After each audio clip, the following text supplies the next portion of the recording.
So when you had a situation like this, and you yourself were a bus driver, or are you still a bus driver, Michael? Still a bus driver. You're still a bus driver? Yep. So do you ever get people trying to get on your bus that haven't got any money? Yes, because if you're a child under 16, you're obliged to carry them. Really? Yes, and 16 and over is classed as an adult.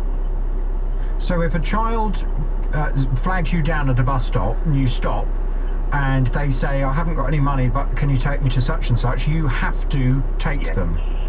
Yep.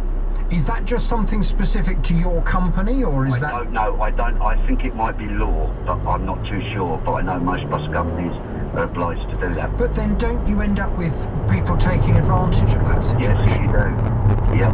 But then you get, you know, if you say to your passenger, sorry, I'm not letting you on because it's 10p short, what they don't realise is that every 10p you give, someone gives you short, it's coming out your wages. I mean, I've done it quite a few times, and I've been about 3-4 quid out of pocket in a week.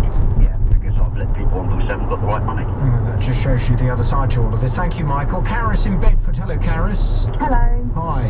What do you think about this, Karis? It's happened to my daughter on a few occasions. The bus service that she uses, I pay a £795 a year for her bus pass to get her to school.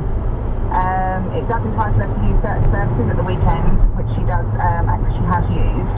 Once she was refused a return journey, but she's 13 years old, and the bus driver left her 14 miles away from home.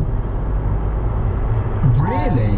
Yeah, and it was a bus pass with her photograph on, but he decided it wasn't valid, which it wasn't, it says in the terms and conditions. And her two friends were left 14 miles away from home. And who do you blame for that? I mean, do you blame the bus companies who are not giving their drivers enough discretion and not training their drivers, or do you think this particular driver is just a bit of a job's worth?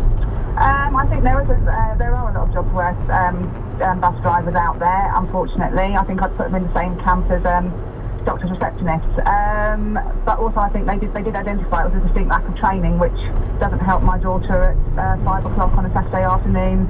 When somebody's got to travel 14 miles to go and get her. Karis, thank you very much indeed. I'll tell you another point, Lisa, that a lot of people are making, and I'm quite staggered by this. You said earlier that nobody else on the bus would help your daughter out with 10p. That's right, yeah. Did she kind of ask then?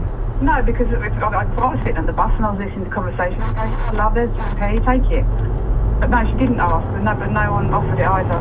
And would people on the bus have known what was going on? I don't know. I guess people were behind. I think the people were behind her as well, waiting to get on the bus. So. Well, that seems bonkers. It seems that's, you know, if somebody was in front of me and they were 10p short and it was a girl on her own, then of course I would help her out with the 10p. I mean, it's just people would. Silly not to. Well, look, I think we can certainly get a call into this bus company for you and try and get some answers.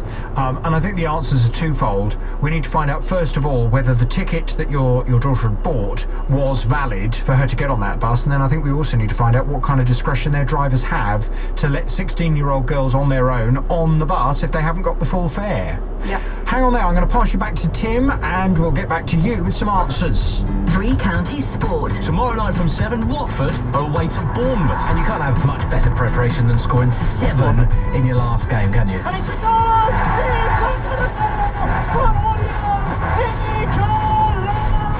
It's Especially after going 2-0 down to the league's bottom club. Stephen Davis doubles Blackpool's lead. That was quite a turnaround in the second half, but that was Blackpool, and Bournemouth are a much better side. Top of the table, so this is going to be a lot tougher. One of the most important months in Championship is January. And you can hear how the Hornets get on in Three Counties Sport. Tomorrow night from 7 here on BBC Three Counties Radio.